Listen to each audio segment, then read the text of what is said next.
The digital thermometer within the instrument binnacle is showing -21 degrees Celsius. Factor in the stiff northwesterly wind blowing in off the Arctic Ocean and it is scarily, painfully, life-threateningly cold. But from where I'm sitting, life couldn't be any more pleasant. Perched high on a heated quilted leather seat with a warming current of air being directed to the footwells of our Mercedes-AMG GLE 43, we're driving along what, at certain times of year, is the only road that connects the towns of Inuvik and Tuktoyaktuk in northern Canada.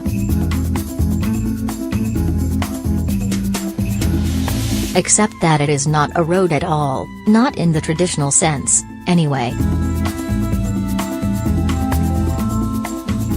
In the later spring, summer and early autumn, it is a huge river delta whose vast waterways draw in tourists for kayaking and boating adventures in one of the most remote parts of the North American continent.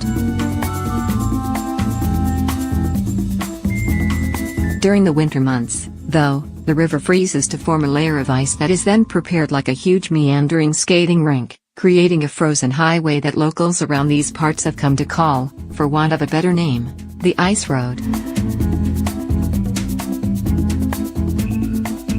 Thrust into public consciousness by the reality TV series Ice Road Truckers, the Frozen Road, which in parts also runs through the tundra permafrost and over frozen sections of the Arctic Ocean, has long played a role in connecting remote communities and Canada's isolated northern territories, providing a vital transport route for multinational oil companies and diamond mines as well as the Canadian Army.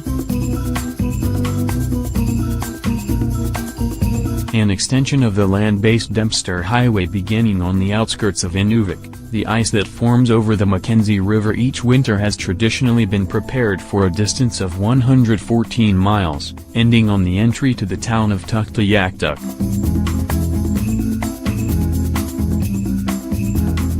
As we prepared to set off, the biting cold brought the reality of our ice road journey into focus. Wiper blades were frozen to the windscreen and the brake calipers were locked solid when we got to the GLE 43, which required a good bit of idling before we were confident its engine, gearbox and brake fluids were sufficiently warmed to tackle the task ahead.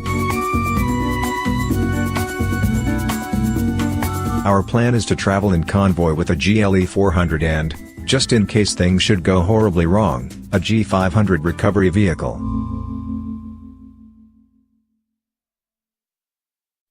The three Mercs stand out among the hulking great pickups that line the hotel car park.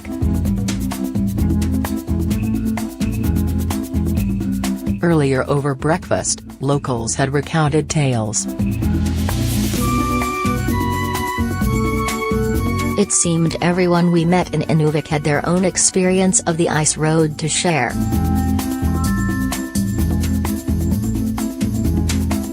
Jack, a former oil rig worker, told us his Chevrolet Impala once broke down 20 miles out of town on his daily commute to the Imperial Oil plant.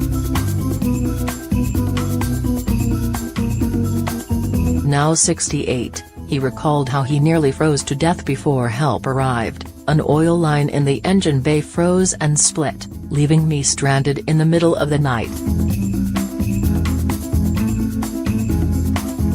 Frostbite got me.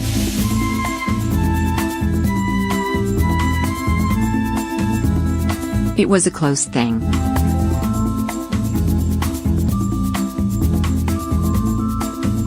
Without a radio, I wouldn't be here today. With a poor mobile phone signal, a two-way radio is pretty much the minimal piece of equipment required by drivers on this road. Crunching along the snow-strewn streets of Inuvik leading to the start of the ice road, we spot a sign that warns of swimming at your own risk. It's a reminder that the town, with a population of just over 3,000, is a vastly different place in the summer months, when the Mackenzie River Delta swells with water from melting ice and the local airlines are kept busy ferrying adventure-seeking tourists here from the south. Not that it is an easy place to get to, our journey to Inuvik involved 5 flights in total. The ice road demands your respect.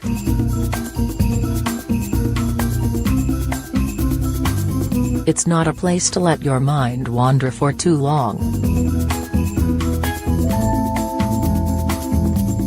A lot of it is straight.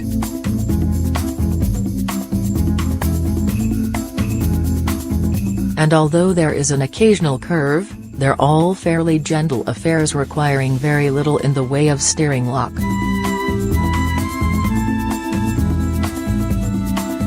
When you get out of shape, the best recovery action seems to be a handful of opposite lock and gentle application of power. The generous width of the ice, which in places is the equivalent of a 6-lane highway, permits you loads of time to react. While the snow lining the road doesn't look too threatening, it is often backed by thick slabs of unrelenting ice.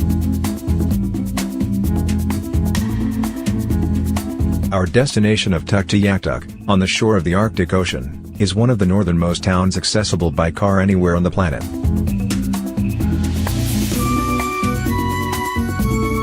Once an important army base, it became a strategic center for the oil and gas exploration of the Beaufort Sea following the oil embargo of the early 1970s.